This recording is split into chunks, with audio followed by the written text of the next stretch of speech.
semuanya, apa kabar? Selamat datang di Ayu Petring dan Matt. Ada satu hal yang pernah ditanyakan oleh seorang subscriber tapi saya lupa atau belum pernah ketemu jawabannya, yaitu hal-hal apakah yang umum dan biasa dilakukan di Indonesia tapi terasa aneh dan tidak biasa di Hongaria. Entah kenapa otak saya terasa blank.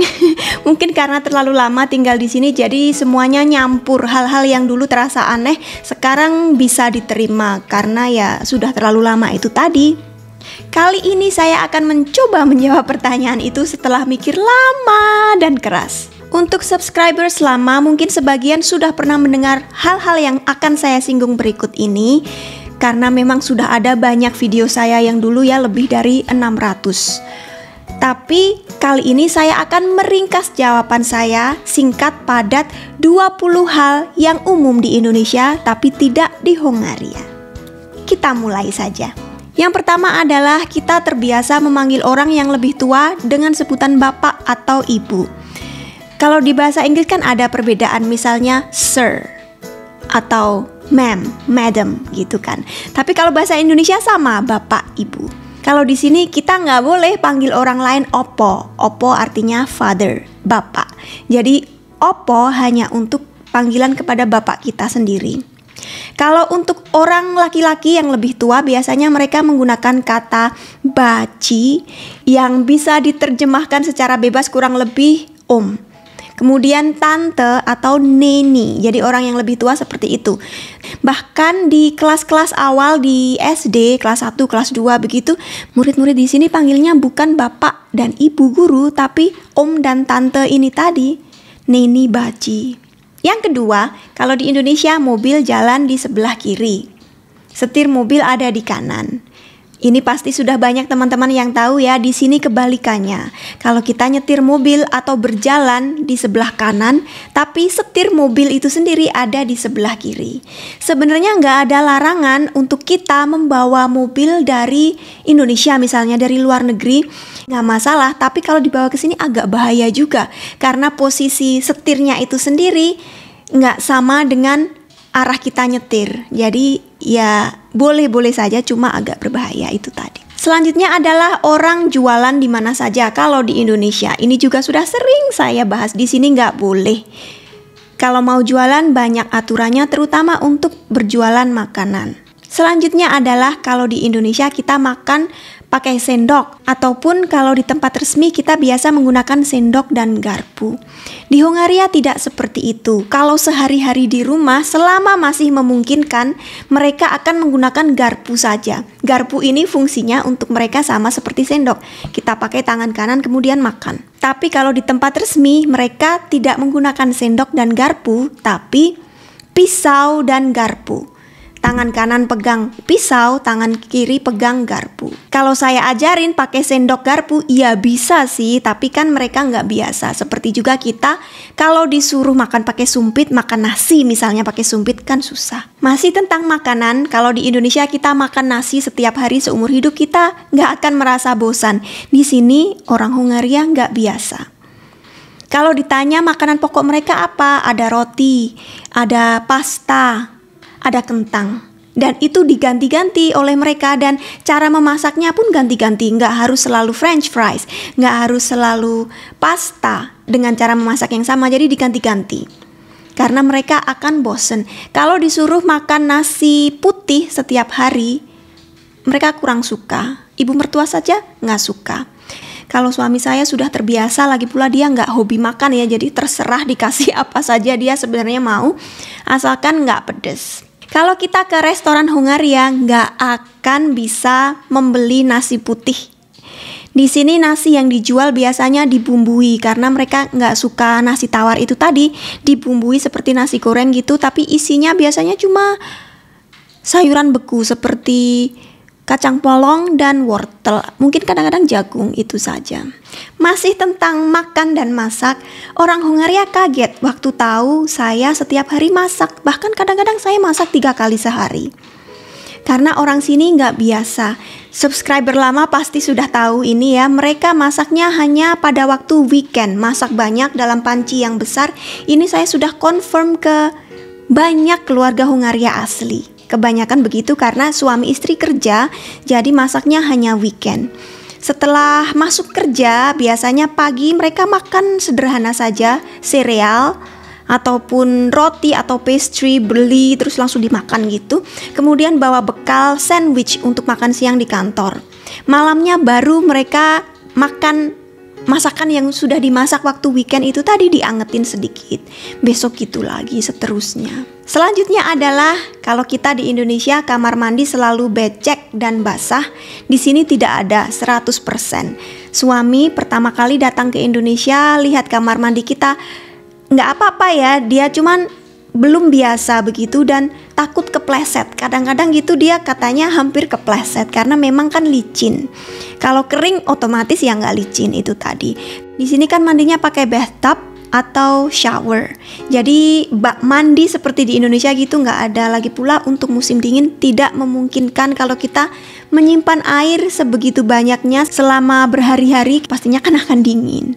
Jadi harus langsung mancur dari pemanas keluar, begitu dibuka kerannya langsung panas, baru dipakai mandi. Jangan salah ya teman-teman, kamar mandi seperti ini tidak bau karena ya saya setidaknya di rumah saya menjaga kebersihan kamar mandi. Kalau ada yang kadang-kadang namanya anak kecil gitu ya, pipisnya tumpah sedikit itu, ya saya bersihkan, saya pel setiap hari. Kemudian kalau di Indonesia di tempat-tempat tropis kita terbiasa keramas setiap hari. Di sini enggak. Saya pernah tanya ke dokter. Dokternya bilang jangan keramas setiap hari, itu terlalu sering. Disarankan seminggu sekali. Sekarang saya tinggal di sini sudah lama, bisa membedakan kalau seseorang nggak keramas selama beberapa hari, kelihatan di rambutnya itu kayak menggumpal gitu ya. Kalau kayak gini kan kayak terpisah-pisah gitu. Kalau nggak keramas lama itu bakalan menggumpal-gumpal gitu loh teman-teman. Terus berminyak, kelihatan banget. Kemudian kalau di Indonesia kita terbiasa renang pakai kaos, pakai baju sehari-hari. Di sini tidak boleh. Alasan kebersihan katanya, dan juga nggak etis kata mereka. Kalau kita mau pakai baju yang panjang nggak apa-apa, cuma tetap harus pakai baju khusus untuk renang, nggak boleh baju sehari-hari. Saya nggak bilang kalian harus pakai bikini ya, enggak. Cuma memang kainnya itu kan beda, bahan untuk baju sehari-hari dan baju renang. Jadi harus disesuaikan. Berikutnya, di Indonesia kadang-kadang kita biasa pakai daster kemana-mana. Suami saya pertama kali lihat saya begitu, kaget juga. Ini baju tidur kok dipakai kemana-mana gitu. Kalau saya sih kemana-mana enggak ya, cuma di sekitar rumah sore-sore belum tidur gitu sudah pakai daster. Terus ya, oh ternyata nggak apa-apa ya kalau di Indonesia. Oh gitu, ya gitu aja sih perbedaan pandangan itu tadi. Tapi sekarang saya di sini nggak berani. Kemudian sendal jepit. Di Indonesia kemana-mana kita bisa pakai sendal jepit karena nyaman. Saya cobakan ke suami, ternyata dia nggak bisa. Nggak pernah pakai sendal seperti itu karena ya dijepit itu dia nggak biasa, nggak nyaman. Kemudian kalaupun dia pakai sandal itu yang slippers, yang langsung masuk gitu ya. Mat pun sekarang juga nggak nyaman karena nggak terbiasa. Terutama karena kami sering pakai kaos kaki meskipun di rumah. Kalau pakai sendal jepit kan kejepit di tengah-tengah. Jadi ya itu tadi, bukan apa-apa karena nggak terbiasa saja. Kemudian kalau di Indonesia sekolah selalu pakai seragam. Di sini nggak ada, kecuali kalau anak kita pergi ke beberapa sekolah internasional. Mat saja nggak pakai seragam, dia pun pergi ke sekolah internasional tapi tetap pakai baju sehari-hari. Cuma memang ada aturannya, nggak boleh pakai baju yang terlalu minim untuk anak cewek ya. Kalau tanpa lengan begitu nggak boleh. Kemudian rok mini juga nggak boleh, yang terlalu pendek nggak boleh. Tetap ada aturan, cuma kita bebas mau pakai warna baju apa sesuai selera. Yang ini di Indonesia kalau ibu-ibu sudah selesai masak atau sore-sore gitu ya, abis mandi kita keluar cangkruk di depan rumah, di lapangan dekat rumah, atau di warung kopi kayak gitu ya. Cangkruk kalau bahasa Jawa, bahasa Indonesianya itu apa ya? Mungkin nongkrong untuk sosialisasi dengan tetangga, dengan teman, tapi bukan nongkrong yang di kafe yang Starbucks kayak gitu, bukan apa ya? Bahasa Indonesianya nggak tahu, mungkin ya nongkrong itu, tapi tidak dikhususkan untuk yang nongkrong ngeteh cantik kayak gitu, enggak, yang biasa-biasa saja di pinggir rumah ada bangku, kita duduk-duduk di depan rumah kayak gitu. Di sini nggak ada.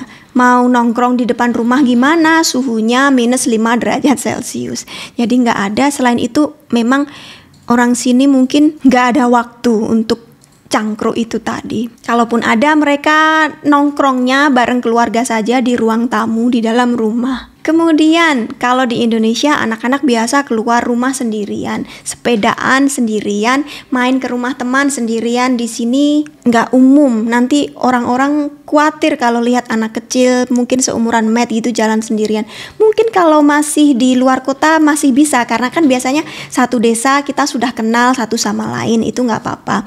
Jadi kalau ada apa-apa bisa minta tolong. Kalau di Budapest saya mau biarin Matt nyebrang jalan sendirian gitu, khawatir teman-teman, karena di depan rumah ini juga nggak ada tempat penyeberangan, jadi dia harus jaywalk.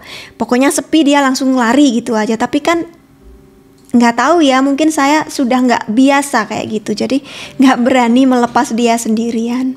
Selanjutnya adalah kalau di Indonesia kadang-kadang kita kalau lagi pilek gitu suka nyedot ingus. Di sini jangan dilakukan di tempat umum. Saya pernah beberapa kali melihat ada orang seperti itu ngantri di rumah sakit. Wah, pasien lainnya langsung marah-marah. Beneran teman-teman, ini satu hal yang sangat tidak sopan untuk orang sini. Jangan menyedot ingus di tempat umum. Kalau memang mau dikeluarkan, keluarkan saja pakai tisu, pakai sapu tangan, nggak masalah. Tapi jangan disedot balik. Menurut mereka kan jalannya itu keluar bukan ke dalam, jadi nggak sopan. Kayak gitu sih. Yang ini saya pernah tanya ke suami. Kalau di Indonesia kita naik motor atau naik mobil perjalanan jarak jauh, kadang-kadang ban kita bocor. Saya dulu sering teman-teman naik motor sendirian dari Cepu Bojonegoro. Waktu itu 1,5 jam ya mungkin, karena saya tinggal di luar kotanya. Dan kadang-kadang ban bocor di tengah jalan, nggak masalah, turun aja dituntun. Lihat ada rumah orang, tanya, "Bu, wonten tambal ban beberapa ratus meter?" Ada. Terus ditambal, ya sudah, jalan lagi pulang. Kalau di sini ban kita bocor terus gimana? Ya kalau di sini pertama kalau bisa ditambal sendiri ya tambal sendiri. Kalau nggak gitu kita harus panggil truk itu yang bisa mengangkut mobil, towing truck. Saya belum pernah mengalami, semoga nggak usah kejadian. Yang pasti bayarnya jauh lebih mahal daripada tambal ban. Dan sebenarnya ini berlaku untuk servis lainnya teman-teman. Kalau di Indonesia banyak sekali tempat servis yang untuk memperbaiki barang kita. Kalau HP juga misalnya ada yang rusak sedikit, orang Indonesia itu bisa diutek gitu ya, terus diperbaiki tanpa mengganti spare part. Kalau di sini ada yang rusak, langsung belikan spare part baru yang tentunya lebih mahal. Kacamata suami saya pernah agak bengkok dikit. Matt main sama ayahnya, nggak sengaja ayahnya kepukul pas kacamata gitu. Jadi kan agak bengkok dikit, nggak nyaman. Kita bawa ke optik, sampai 5 optik. Semuanya menolak, dan yang satu bilang mau mengerjakan, tapi kalau resiko sampai patah atau rusak itu harus ditanggung ayah sendiri gitu. Jadi kan kayak nakut-nakutin gitu. Akhirnya kami bawa ke optik di Indonesia. Waktu kami pulang ke Indonesia, di situ dibenerin gratis, nggak bayar. Banyak taksi murah kalau di Indonesia kayak Grab, Gojek seperti itu. Di sini nggak ada Uber, nggak ada. Uber itu malah pernah ada, tapi kemudian para sopir taksi di sini demonstrasi karena memang harganya kan lebih murah ya, mereka nggak terima gitu. Akhirnya nggak boleh. Sekarang cuma ada satu merek taksi di sini yang online, itu namanya Bolt. Sistemnya mirip seperti Gojek, seperti Grab, tapi harganya tetap sama seperti taksi biasa. Jadi ya orang sini mikir-mikir lah kalau disuruh naik taksi sering-sering, mahal. Selanjutnya kalau kita makan di restoran di Indonesia, ya biasa bayar saja sesuai harga yang ada di bill. Kalau di sini kita akan dianggap tidak sopan. Mereka akan mengira kalau servis mereka nggak bagus. Kita harus memberikan tips.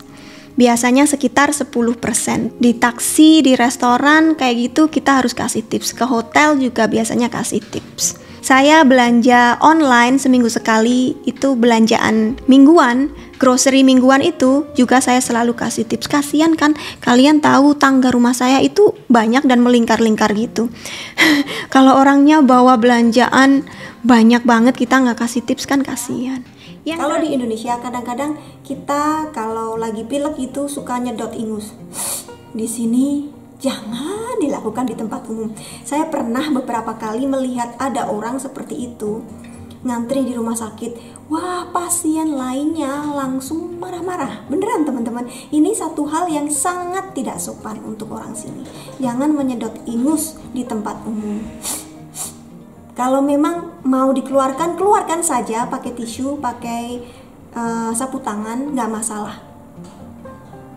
Tapi jangan disedot balik. Menurut mereka kan jalannya itu keluar bukan ke dalam, jadi nggak sopan. Kayak gitu sih. Kasihan. Yang terakhir, kalau di Indonesia sudah biasa dalam satu rumah ada beberapa generasi, mulai dari nenek buyut, kemudian mbah tinya, mbah kungnya, kemudian orang tua dan anak cucu. Kadang-kadang begitu. Bisa jadi rumah di sana itu kan besar-besar, nggak masalah. Kalau di sini hal seperti itu tidak umum. Biasanya apartemen di sini, terutama di Budapest, ya ukurannya jauh lebih kecil daripada rumah-rumah di Indonesia. Dengan 2 kamar tidur biasanya ya, ini kalau keluarga kecil saja. Kalau nenek kakek diajak tinggal di situ, yang pertama mereka tidak akan merasa nyaman, baik kakek neneknya maupun keluarga kecilnya itu sendiri, karena orang tua di sini pun masih punya hidup sendiri-sendiri. Mereka mau sosialisasi dengan teman-teman mereka, mau ngundang teman mereka. Kalau mereka tinggal di rumah sempit dengan anak cucu, kan nggak bisa nyaman. Mau petang keringan juga nggak bisa, misalnya kayak gitu. Kemudian mereka mau beli barang-barang untuk di rumah. Orang sini gitu guys. Jadi meskipun sudah tua ya, mereka merupakan kebanggaan tersendiri bisa menghias rumah sesuai selera. Ya seperti pengantin baru kan gitu, mau punya rumah sendiri dan bisa mengatur semuanya sendiri. Orang tua di sini pun begitu. Selain itu ada juga aturan, kalian punya rumah ukurannya seberapa, nanti ada kapasitas maksimal penghuninya berapa. Nggak boleh rumah 2 apartemen kemudian diisi ada kakeknya, neneknya, anaknya 4 tidur dalam satu ruangan, ada yang di ruang tamu, nanti tetangganya komplain. Jadi ya begitulah, budaya di tiap negara itu beda. Ini tadi saya cuma berbagi saja tentang kebudayaan di Hongaria yang sangat beda dengan di Indonesia. Kalau ada yang baik silahkan diambil, kalau ada yang tidak baik silahkan diabaikan. Terima kasih untuk teman-teman yang sudah nonton, semoga bermanfaat dan sampai ketemu di video berikutnya. Bye-bye.